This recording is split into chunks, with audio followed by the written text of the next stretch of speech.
A father loses his young daughter. She dies unexpectedly, catches a disease. They can't do anything about it. She dies. He loves his daughter dearly, but he could do nothing to save her, and she died. She's young. This is not how life is supposed to be. Your parents are not supposed to lose their young children. Children are supposed to lose parents. That's natural. But a parent losing a young child is unnatural. So he's deeply pained. He's deeply troubled. And he can't get over it. He's carrying the pain in his heart, in his mind, in his whole life. He goes deeper and deeper and deeper into depression and negativity. He becomes critical of life. He becomes a victim of life. He blames everybody, including God, including life, including everything. Always with the question, why did she have to die? Why did I have to lose my daughter? Slowly, his life is finished. He stops going to work, he starts drinking too much, he becomes an alcoholic. All day he sits in his room and he just broods over what happened, and he carries that pain and he lives in that pain. He cries, he's in grief, he's in sadness, he's in sorrow, he's in a lot of suffering and pain.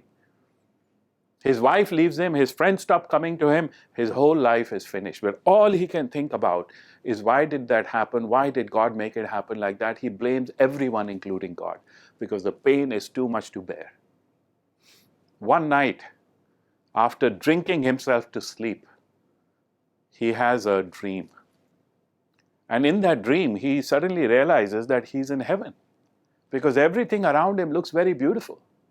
And he wonders why he's here. And then he begins to think, where's my daughter? Where's my daughter? Is she here in heaven?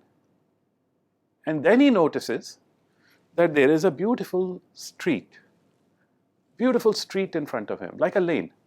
And on both sides of the street, a lot of people standing, adults and children, families and individuals, everyone standing there, and they are waiting as if something is coming down the street. And sure enough, as he watches, he suddenly notices that there is a row of children which is walking down the street, and they're coming down the street, and that's what all these people, the spectators, are standing here for. And all the spectators start clapping and laughing, and he sees these children walking down the street. Slowly the row of children comes, and they're all dressed in white, and they're all holding the candle, one candle each. And then he looks to the other side of the street, and he sees that this street ends in one man. A man is standing there at the end of the street, and he is also wearing a robe, and he's got long hair and a long beard, and he's just waiting, smiling at all the children with his arms open as if he's waiting to hug them. And he realizes what's happening here. That person standing over there is probably God or an angel of God. And all of these other people are the people in heaven, the spectators. And all of these children who are walking up to sort of go and meet God, they are the ones who have just entered heaven now, recently. And then he looks back at the children to look for his daughter, and he sees, sure enough, his daughter is there at the back of the lane, back of the row. His daughter is there. And she is also holding a candle. Where he's so happy to see his daughter there. His daughter can't see him because he's way back there. But she's holding a candle and he can see her. But then his happiness turns to questioning, because he sees that every child is holding a candle and the candle is lit.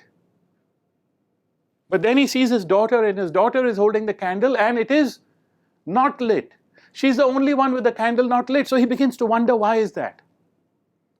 Anyway, he keeps watching as this row of children goes slowly and slowly towards the old man, and along the way everyone's clapping and cheering for them and throwing flowers at them, and they're all going forward, and one by one they reach that old man, and the old man gives them a big hug. And then they go behind him and carry on forward. It comes his daughter's turn to approach the old man, and the old man looks at the candle of the daughter, and it is not lit. But he still smiles, and he embraces her with love, and he hugs her. And then he lets her go, and she moves behind him. And as she's walking away from him, the old man, now the father can't hold himself anymore. So he runs towards his daughter. And as he gets there, he taps on her shoulder, and she turns around to look at him.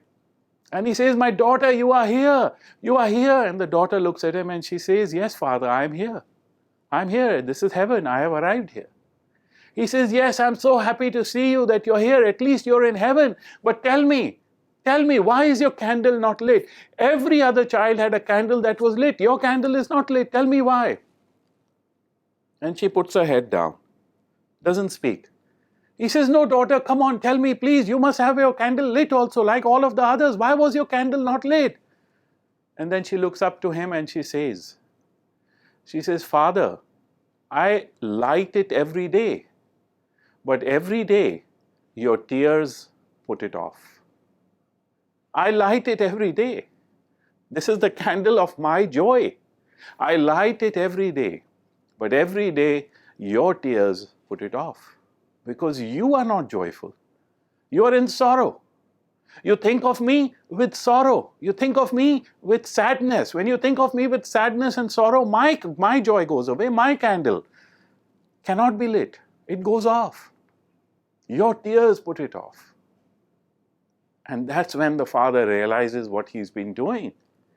He has been carrying the pain.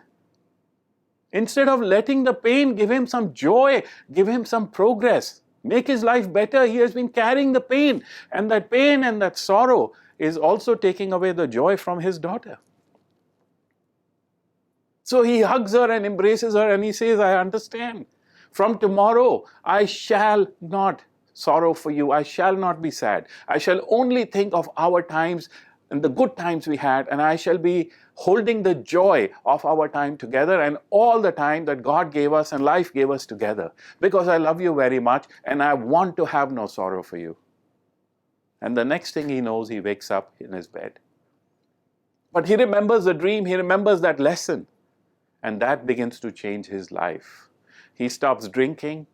He starts focusing on all the good thoughts about his daughter, not the thought that he lost her, but the thought that he had years with her before she went away, the thought that he had many good experiences with her, that she shared her love with him and he shared his love with her, and all of the beautiful memories about his daughter now fill up his mind.